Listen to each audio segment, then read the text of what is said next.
I'm Cathy Stashak, and I've been with the Office of the State Fire Marshal for 14 and a half years. I'm an engineer, and I work in their Technical Services Division.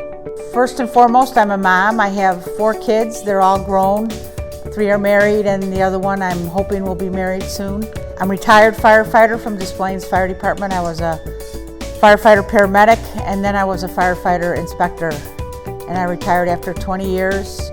Then I worked in private sector for a consulting engineer firm, and then I came here to OSFM. There was a show on television called Emergency One that took place out in Los Angeles. I think it was Los Angeles County, and that was right at the beginning when paramedics were becoming to be a big deal, and they were firefighters and paramedics, and it was Roy DeSoto and I can't remember the other guy's name.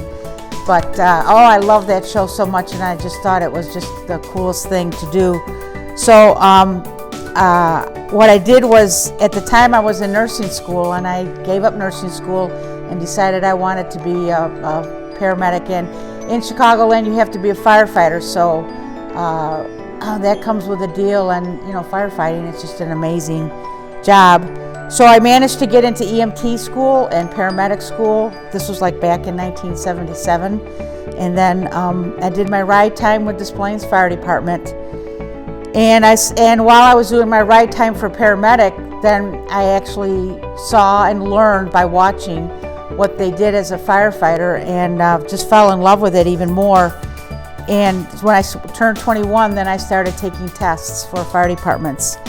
And I ended up, my first fire department was Lexington, Kentucky, and because my cousin lived down there and she begged me to take the test, so I took the test. But then I was on Wheeling Fire Department, and then I finally made it back to Des Plaines, which was my #1 choice at the time. There was actually one female who was on Evanston right before I got onto Wheeling. I was the first female in Lexington, but she only lasted like a year and a half on Evanston. So when I retired from the fire service in Illinois, I was the longest surviving female firefighter, so to speak. One of the things I just decided up front was I wasn't doing it for women. I was doing this job because I wanted to do this job. I wanted to be a firefighter and a paramedic. So I didn't turn it into a women's rights things. I just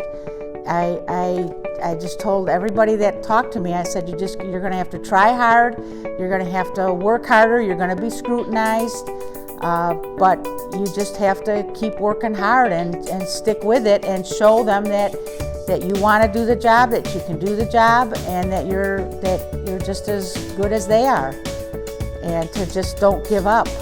I wanted to go back and finish my college degree because I was in nursing school. I had actually started my junior year, so I decided to go back in fire protection and safety engineering. And so I went to Illinois Institute of Technology, which is in Chicago, and we were the last graduating class with that bachelor's degree. They stopped offering that program.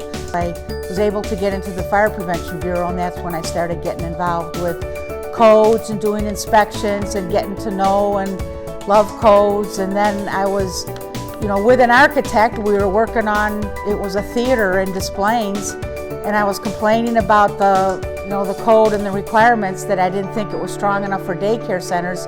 And he says, "Oh, I'm on that committee, you need to sign up."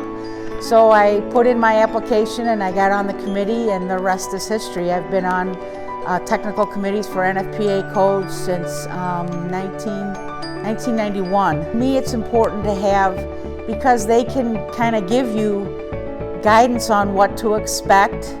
Maybe they have connections that they can use to help you. But a lot of it is just guidance. This is what you're going to run into. This is what you need to know. This is what you need to do. There's 3 actually. This was actually kind of easy. The first one was, as a firefighter paramedic, we got a call for a man in full arrest. He was working out in his backyard and he collapsed. And he was in full arrest. His heart had stopped. And so we were doing everything. We were, doing the CPR, and we were starting the IVs and giving the drugs, and in contact with the hospital. And we got him back alive, and then he came like maybe 3 months later back to the firehouse to say thank you. And it was just like, oh my gosh, he's alive. His grandkids still have him. His wife still has him. He's, it just was overwhelming. I'm getting chills right now thinking about it because, that doesn't happen very often. And so when it did, it was just amazing. When I was on the fire department, one of my favorite things to do was during Fire Prevention Week, and we'd go to all the grade schools and you talk to the kids about, stop, drop, and roll and all that stuff. And I just love doing that because they get so excited. And I would still try to do it when I would inspect public schools because, the kids just love seeing somebody in a uniform come in. And I would say, I'd be walking through the classroom and they're all looking at you like this. And I'd say, what do you do if your clothes catch on fire? And they get all excited, stop, drop, and roll. And if I was doing a high school and I was walking through like a laboratory or a physics lab or biology lab or classroom, I would leave a note on I'm dating myself, the blackboard, chalk, and say, stay in school, don't drop out, work hard, you can do anything you want. Signed your local fire inspector. And then here, the last thing is working with the codes, and I'm really, really happy on OSFM because what they have me doing challenges my brain, makes me research, read, and know the codes so that we can either solve a problem, help a business come into compliance, and I love the way I call it straining my brain, but it's a good strain to come up with.